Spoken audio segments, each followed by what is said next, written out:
Hello guys, welcome back to my channel. I hope every single person is doing good. And as you all know, today is Monday and the time duration is around 11 a.m. in the morning. And today I'm going to discuss information regarding the process and I'll let you know what all documents are required. अगर जो आपका work permit आता है तो उसके साथ supportive document आपके क्या क्या रिक्वायर्ड रहते हैं. अपार्ट फ्रॉम दैट जो भी डॉक्यूमेंटेशन है, जो मेन पार्ट है डॉक्यूमेंटेशन का, इसके रिगार्डिंग आपको इन्फॉर्मेशन प्रोवाइड कर रहा हूँ इस प्रोसेस के अंदर, जो वीडियो भी मैं आपके साथ शेयर कर रहा हूँ. एंड देन अगर प्रोसेस स्टार्ट करें तो the first document that is required is your work permit. जो आपका ओरिजिनल वर्क परमिट होना चाहिए और उसके साथ उसकी एक कॉपी आपकी रिक्वायर्ड रहेगी. दो कॉपी बना लो, एक कॉपी आपको वहाँ पे सबमिट करनी पड़ेगी, एक एडिशनल कॉपी अपने पास रख लेना. एक डॉक्यूमेंट अपने पास भी, आप जो भी डॉक्यूमेंट लेके जाते हैं उसकी थोड़ी एडिशनल कॉपी भी रखना. कभी कभी ऐसा होता है कुछ प्रॉब्लम आ जाती है तो आप पे जो एडिशनल डॉक्यूमेंट होगा उसको आप वहाँ पे अपने पास वापस ले आना. जो डॉक्यूमेंट वहाँ पे लगेंगे उनको वहाँ पे शेयर कर देना. पहले आपको ओरिजिनल वर्क परमिट लगेगा, उसके साथ आपको एक कॉपी शो करनी पड़ेगी. और इसके अलावा जो इसके नीचे जो कॉलम मेंशन करा है इसमें सपोर्टिव डॉक्यूमेंट इन लोगों ने बता रखा है कि जो आपका बैंक स्टेटमेंट है आपको लगानी पड़ेगी.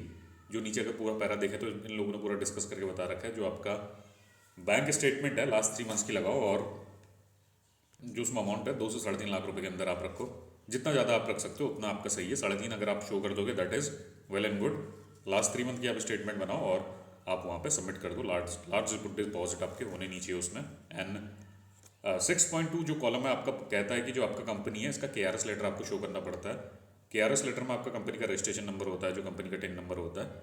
उससे आप उस कंपनी की बैलेंस शीट मैच कर सकते हो और कंपनी के बारे में आपको इन्फॉर्मेशन मिलती है. अगर आप वो नंबर सर्च करोगे तो आपको कंपनी की सारी इन्फॉर्मेशन आपके सामने ओपन हो जाएगी. तो KRS document is must required if you are applying for this work visa process. तो बहुत सारे लोग क्वेश्चन ये पूछते हैं कि KRS डॉक्यूमेंट रिक्वायर्ड है नहीं है. KRS document is must required if you applying for the Poland work visa. अगर आपके पास ये डॉक्यूमेंट नहीं है KRS तो एक काम करना, अपने जो आपका एजेंट है उससे कोऑर्डिनेट करो, वो कंपनी से कोऑर्डिनेट करेगा और आपको एक हफ्ते के अंदर ये डॉक्यूमेंट आपके पास आ जाएगा. और जो आपकी कंपनी है उसको ज़्यादा टाइम नहीं लगता, एक दिन के अंदर आपका पूरा 1-2 घंटे के अंदर उनके पास एक स्पेसिफिक फॉर्मेट रहता है जिसमें कंपनी की सारी इन्फॉर्मेशन होती है. वो आपको सपोर्टिव डॉक्यूमेंट बना के आपको प्रोवाइड कर देंगे. That does not take a longer time. अगर आप ज़्यादा टाइम लगेगा नहीं तो आप इसको अपने एजेंट से कोऑर्डिनेट करो, जल्दी आपको मिल जाएगा. एंड देन 6.3 जो आपका डॉक्यूमेंटेशन है that is about your employment letter. जो आपका ऑफर लेटर आता है जिसको कॉन्ट्रैक्ट ऑफ मैंडेट कहते हैं, उसमें आपको कंपनी की इन्फॉर्मेशन होती है और कंपनी का स्टैम्प होता है, उसमें सिग्नेचर होती है और कंपनी के बारे में बताते हैं, आपकी रूल्स एंड रिस्पॉन्सिबिलिटी के बारे में मेंशन किया होता है. जो आपका एड्रेस है कंपनी का उसके रिगार्डिंग इन्फॉर्मेशन होगी और जो कंपनी का ऑफिसर होगा उसके साइन भी होंगे उसमें. और आपका कितने आवर का आपके वर्किंग है, कितना टाइम ड्यूरेशन है, कितनी आपकी मंथली पे है, पर आवर में आपको कितना पैसा मिलेगा, PLN में सैलरी आपकी सारी मेंशन करी होगी और कॉन्ट्रैक्ट के रिगार्डिंग इन्फॉर्मेशन होगी. तो सारी इन्फॉर्मेशन इसके अंदर होती है. अगर आप उससे कोऑर्डिनेट करो, आपको ऐसे कंपनी जो आपका एजेंट है वो आपको इन्फॉर्मेशन भी प्रोवाइड करता है और लेटर भी प्रोवाइड करता है जिसको ऑफर लेटर कहते हैं.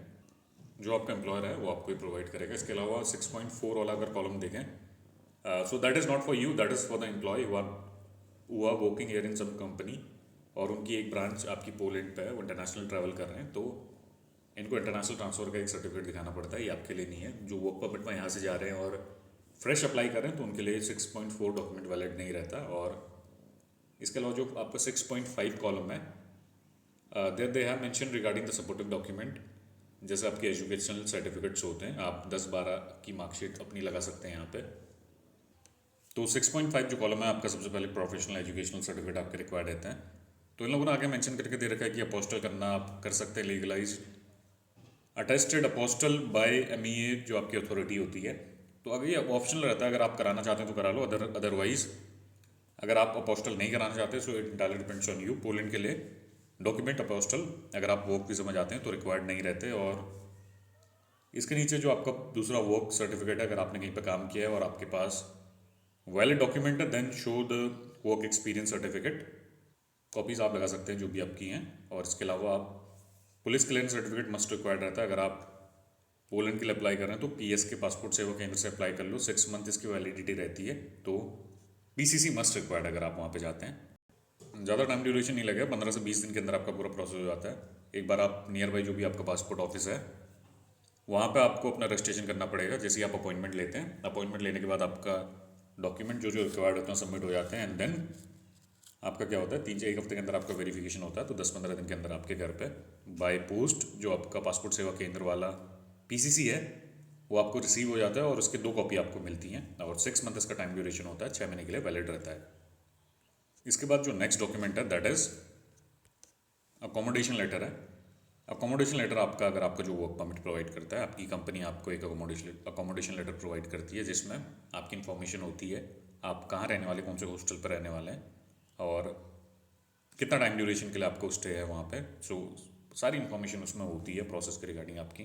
आपका हॉस्टल नंबर होता है उसमें, रूम नंबर रहता है और लोकेशन होती है वहाँ की, और इसके अलावा आपका स्टे कितना टाइम ड्यूरेशन के लिए है तो उसमें सारा मेंशन होता है। एंड देन जो आपका एडिशनल डॉक्यूमेंट है, अगर आप एडिशनल डॉक्यूमेंट में आपका जस्टिफिकेशन लेटर आप लगाते हैं जिसमें आप अपना ट्रिप के बारे में बताते हैं कि आप वहाँ पे जा रहे हैं, एक आप एफिडेविट बना लेते हैं कोर्ट से कि आप वहाँ पे वर्क जैसे आपका ख़त्म होगा फिर आप वापस आएंगे, आप इसलिए एक जस्ट एडिशनल एफिडेविट बनाते हैं जिसमें सारी इन्फॉर्मेशन आप मेंशन करते हैं अपने वर्क के बारे में, इतना टाइम के लिए आप जा रहे हैं और यहाँ पे ऐसे रहते हैं, आपकी फैमिली के बारे में आप बताओगे कि आप जैसे वर्क परमिट ख़त्म होगा then you will come back to your home country. And then इसको जस्टिफिकेशन लेटर कहते हैं, एडिशनल डॉक्यूमेंट में आप वो लगा सकते हैं। एंड देन आपका रेसिडेंस प्रूफ लगाना होता है जो 9 नंबर का कॉलम है, जैसे आपका आधार कार्ड है, वोटर आईडी है, आप इंडिया में जहाँ भी स्टे करते हैं एक एड्रेस प्रूफ आपको लगाना पड़ता है, ये भी मस्ट रिक्वायर्ड है और आपको ये सारे डॉक्यूमेंट शो करने पड़ते हैं। इसके अलावा जो आपका पासपोर्ट है, पासपोर्ट का आपको कॉपी चाहिए होता है, फर्स्ट कॉपी और लास्ट कॉपी।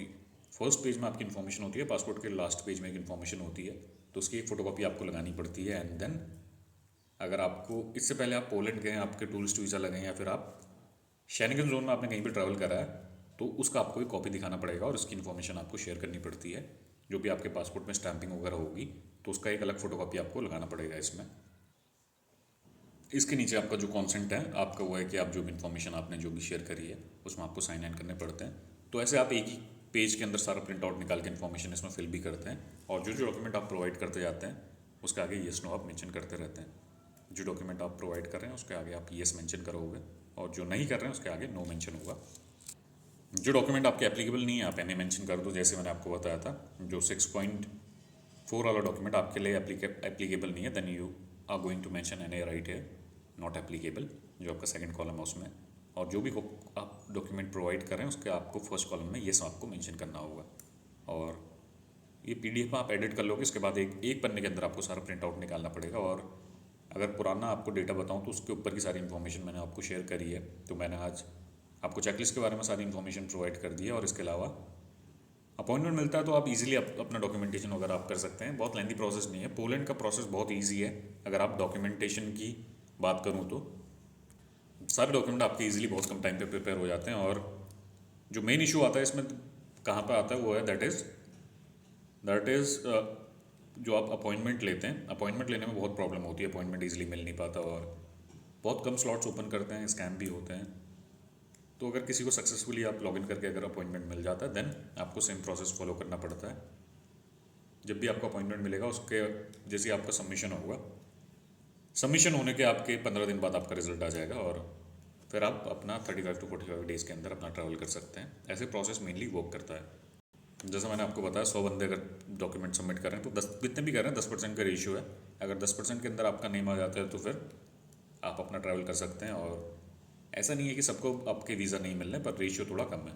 अगर 10% के अंदर आपका नेम आता है देन आप ट्रैवल कर सकते हैं अपना पोलैंड के लिए। ऐसा नहीं है कि इंडियन वहाँ जा ही नहीं रहे हैं और इंडिया से जो बांग्लादेश, नेपाल और सम अदर लोकेशन इन लोगों को वीज़ा नहीं मिल रहा है। अगर आप देखें वहाँ भी बहुत सारे लोग जाते हैं, पर जो कोटा है, कोटा एक फिक्स्ड है, उसके ऊपर सारे लोग नहीं जा सकते। अब यहाँ से लोग ऐसा है कि 10,000 लोग अप्लाई कर दे रहे हैं, हज़ारों लोग अप्लाई कर रहे हैं, तो एक साल में 1,000 लोग यहाँ से भेजेंगे नहीं।